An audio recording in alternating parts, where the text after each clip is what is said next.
Saudi में कितने रहते हैं भारतीय, चलिए बताते हैं। नमस्कार, स्वागत है आपका हमारे चैनल डेली सऊदी न्यूज पर। खबर शुरू करने से पहले एक जरूरी सूचना आपको दे दें कि अगर आप सऊदी में फंस गए हैं, कफील आपको छोड़ नहीं रहा है, आप परेशान हैं, वापस अपने घर लौटना चाहते हैं, तो घबराए नहीं, स्क्रीन पर दिए गए नंबर पर कांटेक्ट करें।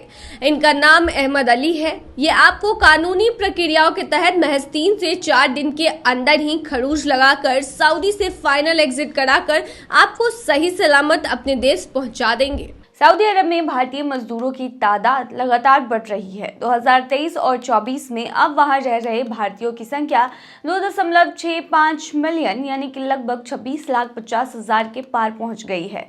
ये सिर्फ एक आंकड़ा नहीं बल्कि भारत और सऊदी के मजबूत होते रिश्तों और भारतीय पेशेवरों की बढ़ती मांग का सबूत है।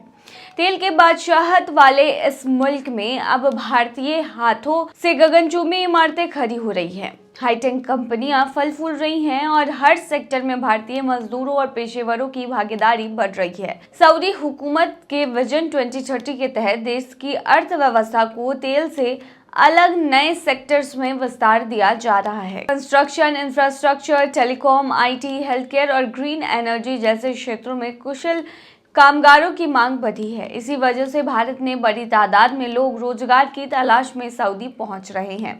वहां की सरकारी कंपनी तालमेल, ताकामोल होल्डिंग्स और भारत के नेशनल स्किल डेवलपमेंट कॉरपोरेशन ने मिलकर 65 प्रोफेशनल स्किल्स के लिए ट्रेनिंग शुरू की है, जिससे भारतीय कामगारों को आसानी से नौकरियां मिल सके। भारतीय कंपनियां भी सऊदी में अपनी पैच बना रही है। 2019 में जहां सिर्फ 400 भारतीय कंपनियां थी, वहीं अब इनकी संख्या 3000 के करीब पहुंच चुकी है। कंस्ट्रक्शन, फार्मास्यूटिकल्स, फाइनेंशियल सर्विसेज और टेलीकॉम सेक्टर में भारतीय कंपनी ने अरबों डॉलर का निवेश किया है। भारत से जाने वाली कंपनियां अब सिर्फ मजदूरी के लिए नहीं बल्कि टेक्नोलॉजी और इनोवेशन के लिए भी पहचानी जा रही हैं। भारतीय कामगारों के लिए सऊदी हुकूमत ने नए सुधार किए हैं। कीवा नामक डिजिटल प्लेटफॉर्म लॉन्च किया है, जहां नौकरी देने वाले कंपनियां कर्मचारियों के कॉन्ट्रैक्ट अपलोड करती है। इससे मजदूरों को पारदर्शी जानकारी मिलती है और वे अपने हक के लिए आवाज उठा सकते हैं। अब भारतीय कामगारों की जिंदगी आसान बन रही है, उनके अधिकारों की रक्षा भी हो रही है। दोनों देशों के बीच व्यापार भी नए रिकॉर्ड बना रहा है। 2023-24 में भारत और सऊदी अरब के बीच कुल व्यापार 43.3 बिलियन डॉलर तक पहुंच गया। भारत से भेजे गए चावल की कीमत 1 बिलियन डॉलर रही, जबकि सऊदी अरब से भारत ने 26.5 मिलियन मीट्रिक टन कच्चा तेल खरीदा।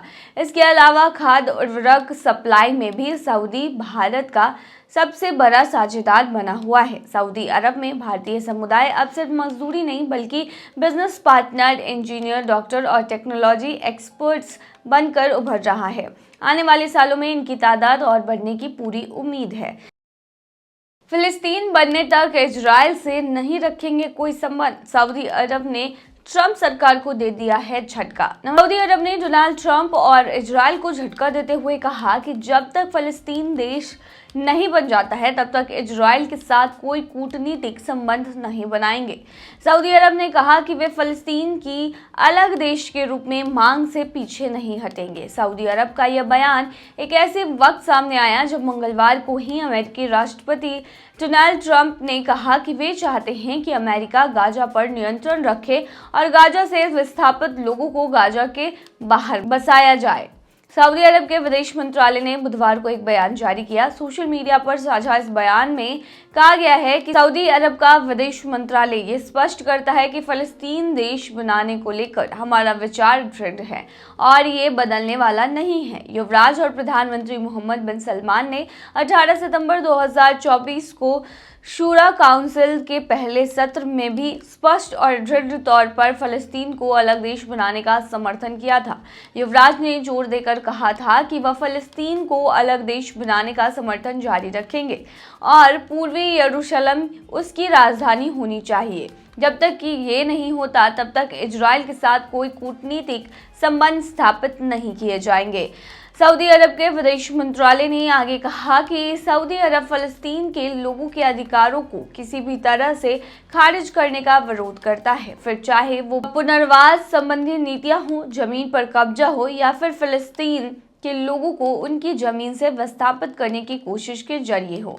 सऊदी अरब फलस्तीन के मुद्दे पर कोई समझौता नहीं करेगा।